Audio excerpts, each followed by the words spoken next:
How can you as a photographer make people believe that you are a brand that people want to work with? When we think about branding, we often think of big corporate communications budgets and huge amounts of money being spent on design and color schemes and logos and all that sort of stuff.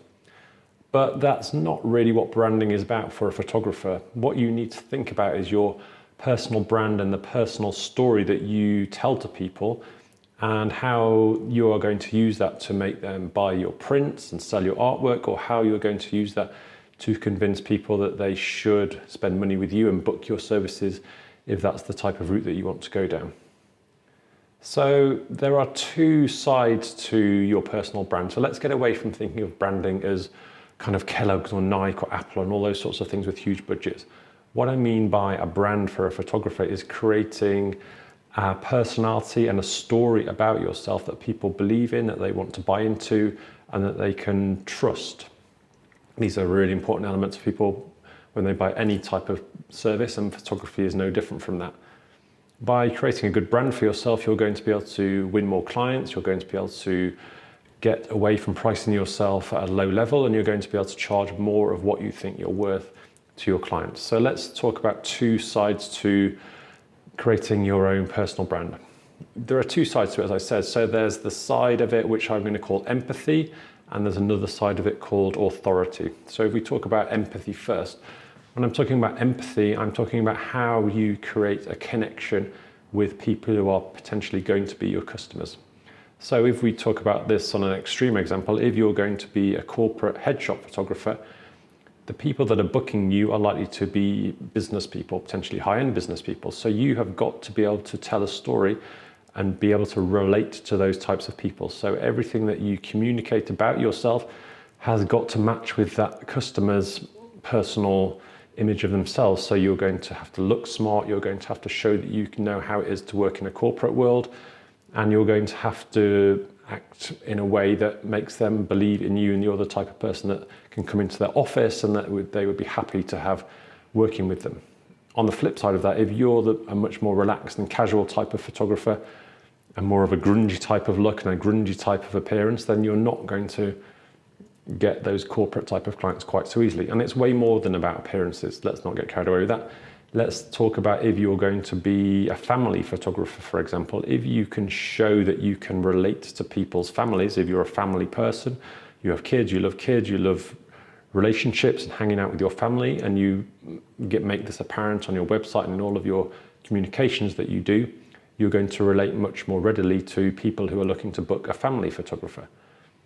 If you love dogs, you're going to relate much more easily to people who want pet photography. If you hate animals and you can't really show that you love animals, you're going to find it difficult to relate to people that want your pet photography services. So think about, even before you choose the niche of photography that you want to go into, think about what type of people you can relate to as a person, and how can you create a brand around yourself that is going to match with your customers' personal beliefs and values and the story they tell themselves. Similarly, if you're trying to sell artwork as a photographer, you think when you buy art off someone, you want to buy into this artist's story. So you want to be able to tell a story about yourself that when people are thinking about buying your art, they can relate to your story. So if you're the type of person that has a great knowledge of the subjects that you photograph, who creates their own techniques and their own processes about creating their images, who goes a great distance to find subjects to shoot and climb huge mountains, and has a great in-depth knowledge of local cultures and all of this sort of thing to create your art, you're going to be able to tell a really strong story that people are going to relate to when they're interested in buying your artwork. If you have just taken a few nice photos on a few luxury photography cruises, you will find it more difficult to tell your story about what you do, because people are not going to buy into that type of artist quite so much as someone who is much more dedicated, much more devoted, and has much more connection to their subject. So think about those things in terms of your empathy. Can you show that you relate to your subject in terms of the people that are booking you? So for example, if you love golf, you'll probably be able to sell well to golf aficionados and golf courses. Think about what you can use in your personal story that you can get that across to your potential clients that makes you fit with their values and match their personal story. If you're trying to sell art, you really do need to start creating this personal story about yourself that shows that you have embedded yourself in the world of the subject that you're shooting, and you have a whole process behind creating your art, and you're not just like a guy or a lady who on the side of your corporate lawyer job takes some nice photos. People are not going to relate to that. So make sure you have a story to tell about you, the artist, and the process you go through and the reasons you love what you do, and that will help you build empathy with your potential customers. The other flip side of the brand story that you need to tell is creating authority. So empathy is about people building connection with you. Authority is about people trusting you to be a good person to spend their money with. So let's think about some ways that you can build authority with your audience. In terms of if people are buying your services, people are going to look for certain things. They're going to look for whether they can trust you. So they're going to look for things like reviews and testimonials, which you should spend your time getting from the very start. They're going to also look probably for confidence that you have experience in what you do. So if your website only shows that you have 1 or 2 different clients, you're going to have less authority than someone who has shown that they have worked with hundreds and hundreds of different clients, or 10, 20 or 40 or 50 different weddings, or lots of different subjects, lots of different locations. So part of the authority thing is showing that you have done lots of work and that you can prove that you're experienced and that you can do what you can do, and that will give clients confidence that you can work with them and the results of your project will be successful.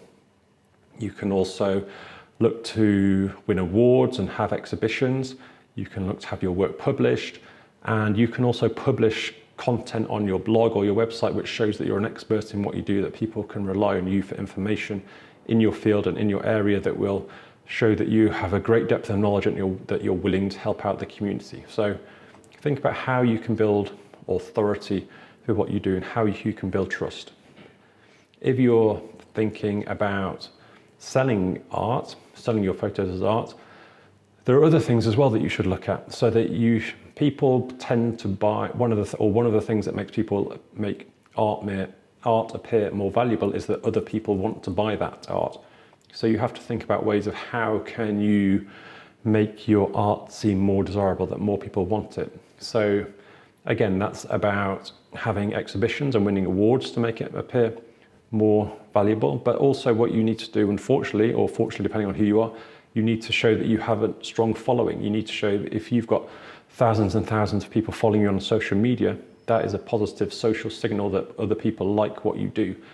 If you've only got 110 people following you, that's kind of like, well, who actually else likes this person's artwork as well as me?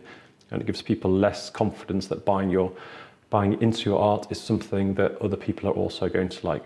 So think about how you can build your following. Also, if you've had good clients, or you've had big clients, or your artwork's been purchased and used in publications, galleries, big organizations, think about how you can use that. So selling art is a difficult one, but if you can build empathy by telling a story that people connect to, then that's really something that you should think of doing. And then you need to show other people like your work and that your work is desirable. So think of, again, like I said, getting it in exhibitions, winning awards, getting it published, and building a following so that when people see you, they see that lots of other people like your work, and that's going to be a signal to them that the decision that they are making about buying images or booking your services is justified, because there's less risk involved, because lots of other believe in you as well, and that's the way that it works in terms of authority. So 2 things to work on, whether you're selling your services or you're selling your art.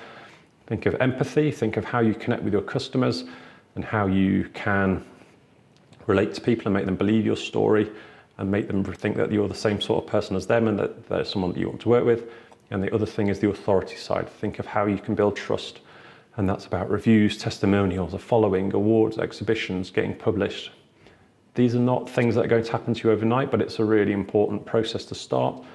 And the sooner you start it, the better. So even if you're not now selling your work or selling your services, or if you just started, or if you're further down the line, there's always more work to do to build that following, get those reviews. Think about your story, think about who your customer is, think about how you connect to them, and think about how you can look at ways of making them trust you more by building your authority. So, hope that was useful. Let me know if I can help with anything else, if you've got any questions, and make sure you build your authority and create empathy.